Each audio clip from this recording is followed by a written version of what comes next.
ওঠো, উঠতে পারছো না? টুসু উঠতে পারছিল না, অনেক উঁচু ছিল তাই। উঠিয়ে দেওয়ার পরে এই যে প্রজাপতি পা দোলাচ্ছে। হ্যালো ভিউয়ার্স, টুসু গিয়েছিল শিক্ষা সফরে আর আমরাও গিয়েছিলাম সাথে।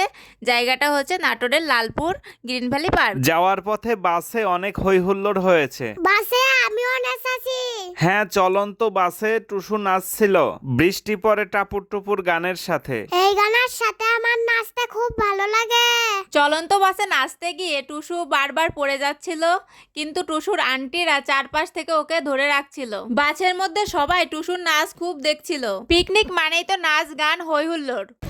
তাকাও, ইসলামী বিশ্ববিদ্যালয়ে পৌঁছে যাত্রা বিরতি। তাকাও, তোমরা তাকাও। আমরা বাচ্চার মায়েরা একটু ছবি তুলে নিলাম। কেমন হলো? এরপর আবার চলা শুরু। আমরা পার হচ্ছিলাম লালন শাহ সেতু, আর পাশেই দেখতে পাচ্ছিলাম শতবর্ষের প্রাচীন হার্ডিন্স ব্রিজ। এই সেতুটা দেখতে আমার খুবই ভালো লেগেছে। একই সাথে দুটো ব্রিজ দেখার অনুভূতি সত্যিই দারুণ। হ্যাঁ, একদম ঠিক বলেছো। এই যে আমরা পৌঁছে গেছি গ্রিন ভ্যালি পার্কে। দৃষ্টিনন্দন জায়গা, বেশ বড় পরিসর নিয়ে করা হয়েছে। কি সুন্দর পলাশ ফুল ফুটেছে। একটু ছবি তুলতে দাঁড়িয়ে গেছে। এই সময় পূজাদি কি যেন কানে কানে বলতে এসেছে, আপনারা আবার শুনে ফেলেননি তো? এই যে আমরা ভিতরের দিকে ঢুকে যাচ্ছি, দুই পাশের দৃশ্যটা খুবই সুন্দর। অনেক সুন্দর সুন্দর ফুলের বাগান, মাঝে মাঝে ভাস্কর্য। ছোট বাচ্চারা খুবই মজা পাচ্ছিল দেখে। পূজাদি আর পূজাদির ছেলে অল্প সময়ে দারুণ দারুণ কিছু ছবি তুলে ফেলেছে। এই যে আমাদের সামিয়ানা, আমাদের ব্যাগ রেখে বসার জন্য এই জায়গাটি নির্দিষ্ট করা ছিল। আমরা এখানে ব্যাগগুলো রেখে একটু ফ্রেশ হয়ে নিলাম। এই যে টুসু, সার্থক খুব মজা করছে। পার্কের জলের জগৎটা সত্যি অসাধারণ। স্পিড বোর্ডের আঁকাবাঁকা বাউলিগুলো অনেকেই উপভোগ করছিলেন। এটার যে গতি ছিল দেখে আর এটাতে উঠার ইচ্ছা হয়নি। কক্সবাজারের মহেশখালীতে যাওয়ার সময় এটাতে চড়েছিলাম, খুবই আনন্দ পেয়েছিলাম। তাছাড়া মাওয়াঘাটেও পদ্মা পার হয়েছি। এই দৃশ্যটা খুব সুন্দর। এরপর আমরা চলে আসলাম টিকিট নিয়ে হাঁসে চড়ার জন্য। আমি, টুসু, লক্ষ্মীদি, তারপরে বিবর্ত উঠে পড়েছি। এরপরে পূজাদি আর সার্থক উঠবে। বাচ্চাদের জন্য এটা দারুণ একটা অভিজ্ঞতা। ওরা খুবই আগ্রহী এবং কৌতূহলী ছিল। এই হাঁসে চড়ার জন্য 4টা সিট ছিল আমাদের। অনেকটা সাইকেল চালানোর মতন চালাতে হয়। ভালোই তো। জলের মধ্যে সাইকেল চালাতে কেমন লেগেছিল বলো? দারুণ উপভোগ্য ছিল। তবে অনভ্যাসে এভাবে প্যাডেল করাতে পা অনেকটা ব্যথা হয়ে গিয়েছিল। মাঝে মাঝে তো এক জায়গায় ঘুরতেছিলাম, সামনেও আগাচ্ছিল না, পিছনেও যাচ্ছিল না, এরকম হচ্ছিল। আর আমি ভাবছিলাম হাঁস সেই যে গেল, আর তো ফিরে আসে না। আমি ঘাটে অপেক্ষা করছিলাম অনেকক্ষণ। হ্যাঁ, অবশেষে ফিরলাম, তাই না? হ্যাঁ, রেলগাড়িটা দেখে খুবই ভালো লেগেছিল, একদম টুকটুকে লাল, তাই না বলো? হ্যাঁ, আমাদের তো চড়ার খুব ইচ্ছা হচ্ছিল, কিন্তু লম্বা লাইন ছিল। এমন একটা ছবি তুলবো ভেবেছি।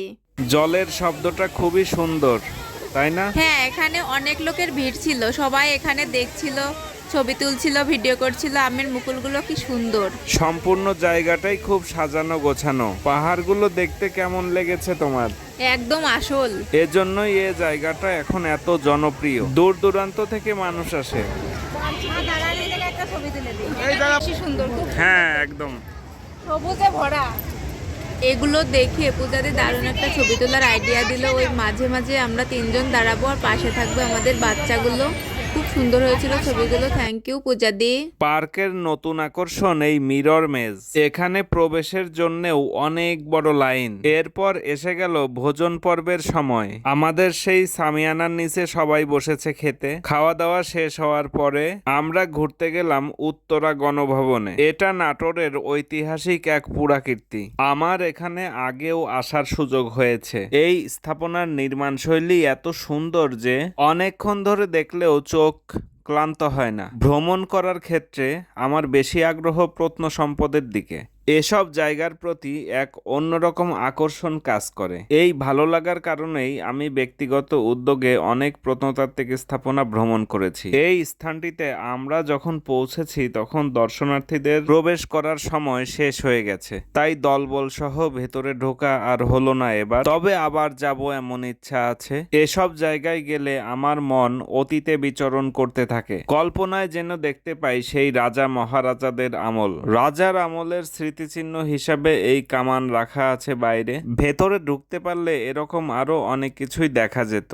আবার কখনো ভ্রমণ করব বনলতা সেনের নাটোর, কাঁচাগোল্লার নাটোর। টুসুর খুব ইচ্ছা হয়েছে এটার সাথে দাঁড়িয়ে ছবি তোলার, তাই দাঁড় করিয়ে দিলাম। ফিরতে ফিরতে অনেকটাই রাত হলো। কম বেশি সবার মধ্যেই ভ্রমণজনিত ক্লান্তি, তবুও ক্লান্তিকে দূরে রাখার জন্য নাচ চলতে লাগলো। ধন্যবাদ, আজ এ পর্যন্তই।